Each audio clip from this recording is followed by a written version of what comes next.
The ancient world was filled with religious movements that would seem unbelievable or even bizarre to us today. But perhaps none is more startling than a group who believed something truly radical. That the God of the Old Testament wasn't just imperfect, they thought he was evil. A being who trapped divine sparks of light in human bodies and ruled through ignorance and fear. I'm about to take you into the strange world of the Sethians, where the biblical creator was called Yaldabaoth, a lion-faced serpent who falsely proclaimed, "I am God, and there is no other God beside me." These Sethians were part of a larger movement we today refer to as Gnosticism. They probably didn't use that name for themselves.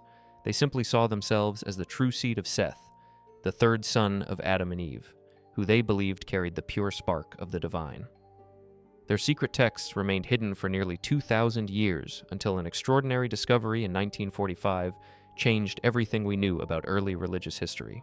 But first, how do we even know about these beliefs? For centuries, we only knew about Gnostics through the writings of their enemies, Orthodox Christian heresy hunters who sought to stamp them out. That all changed in December 1945 near the Egyptian town of Nag Hammadi. A local farmer named Muhammad Ali was digging for fertilizer when he uncovered a sealed jar containing 13 leather-bound papyrus codices, ancient books written in Coptic that had been hidden away for safekeeping around 400 CE. These texts included the Gospel of Thomas, the Gospel of Philip, and most importantly for our story, texts like the Secret Book of John, the Gospel of the Egyptians, and the Nature of the Rulers. These writings revealed the complex mythology of the Sethians in their own words for the first time.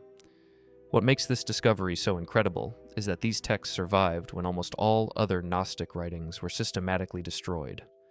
Without them, we'd know almost nothing about what these ancient people actually believed. So what exactly did the Sethians believe? Their cosmology is complex, but here's the core. They taught that the material world wasn't created by the true God, but by a lower, ignorant deity they called Yaldabaoth. According to Sethian texts, in the beginning was the monad, the ineffable, perfect divine source they called the invisible spirit. This true God existed in perfect fullness, surrounded by divine beings called aeons in the spiritual realm of Pleroma. But a problem arose when one of these divine beings, Sophia, wisdom, acted independently. Driven by curiosity or desire, she attempted to create something without her divine partner. This imbalanced action produced a monstrous offspring, Yaldabaoth, the demiurge. Here's where it gets wild. Yaldabaoth was born ignorant of the higher realms. Possessing some of his mother's divine power, but none of her wisdom, he created the physical world and proclaimed himself its god. As one text describes him, he is wicked in the mindlessness within him. He said, "I am God, and there is no other God beside me," since he did not know from where his own strength had come. The Sethians identified this boastful creator with the God of the Old Testament, Yahweh.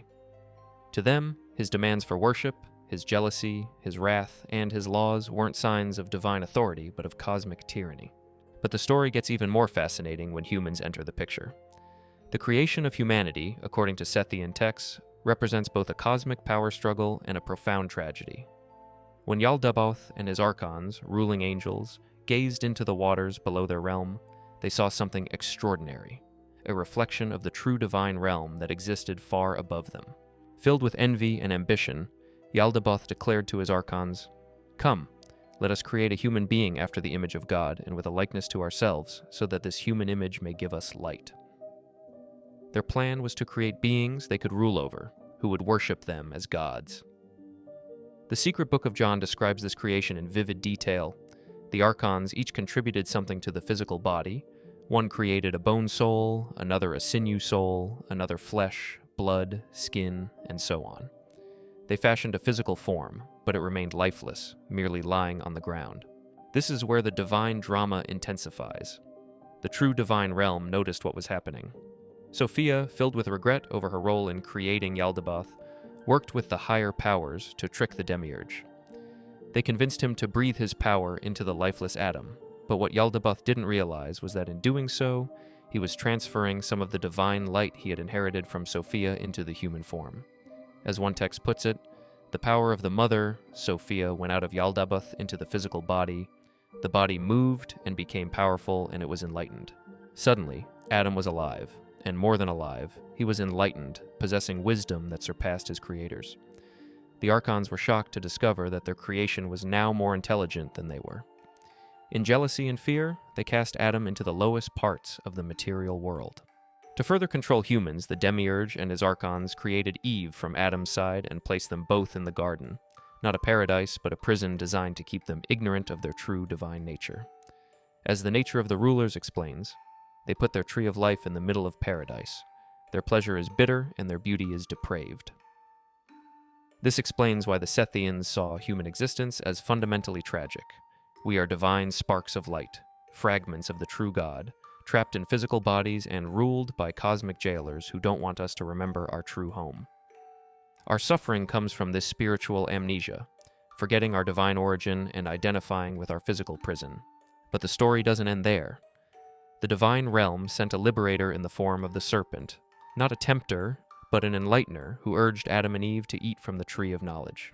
When they did, their eyes were opened, not to sin, as traditional readings suggest, but to the truth of their divine nature and their imprisonment. This is the Sethian explanation for why humans feel a persistent sense that we don't fully belong in this world, because at our core, we don't. We are divine beings having a temporary material experience, longing for our true home in the Pleroma. The Sethians took their name from Seth, the third son of Adam and Eve, born after Cain killed Abel. In Genesis, Seth is just a replacement son, but for Sethians, he was much more, the first human to receive and preserve the divine knowledge. According to their texts, Seth was not merely human, but a divine revealer who would return throughout history to reawaken humanity. The Sethians saw themselves as the seed or offspring of Seth, not necessarily literal descendants, but spiritual heirs to his divine knowledge. They believed they possessed the secret teachings that could liberate humans from the Demiurge's control. So if the world is a prison and its creator a tyrant, what's the way out? For Sethians, salvation didn't come through faith or good works, but through gnosis, direct experiential knowledge of one's divine origin. This wasn't intellectual knowledge, but a profound spiritual awakening. Through sacred rituals, baptisms, and contemplation of their secret texts, Sethians sought to awaken the divine spark within and prepare it to return to the Pleroma after death. The Trimorphic Protennoia, one of their texts, describes this awakening. I am the voice that appeared through my thought, for I am he who is syzygetic, since I am called the thought of the invisible one.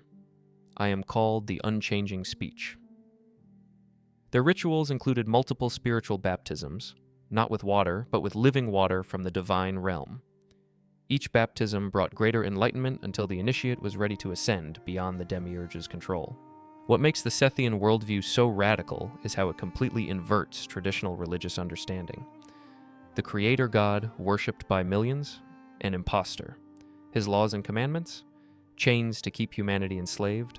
Religious institutions, unwitting servants of cosmic tyranny.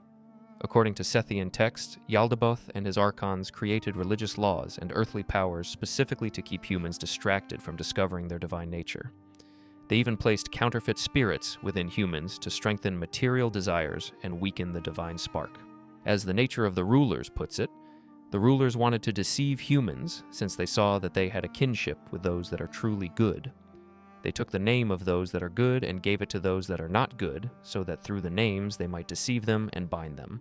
Simply put, the rulers saw that humans had a connection to the true divine and became jealous. To trap them, they stole the names of what was good and gave them to false, corrupt powers. By confusing humans about what was truly good, they kept them blind and under their control, if that makes sense. By the 4th century CE, as Christianity became the dominant religion of the Roman Empire, groups like the Sethians faced increasing persecution. Their texts were banned, their communities scattered, and their teachings labeled dangerous heresy. Had it not been for someone hiding those texts in a jar near Nag Hammadi, their unique perspective might have been lost forever. Instead, these ancient writings give us a window into a radically different understanding of divinity, humanity, and the nature of reality itself. The Sethian story isn't just an interesting historical footnote. It raises profound questions that still resonate. What if the divine is more complex than we imagine? What if spiritual truth lies beyond our religious institutions? What if the most radical act is to question the very nature of reality itself? While few today would embrace the full Sethian cosmology, their core insight, that humans contain something divine that transcends material existence, continues to inspire spiritual seekers across traditions. If you enjoyed this dive into the Sethians and ancient secrets, like, subscribe, and hit the bell for more.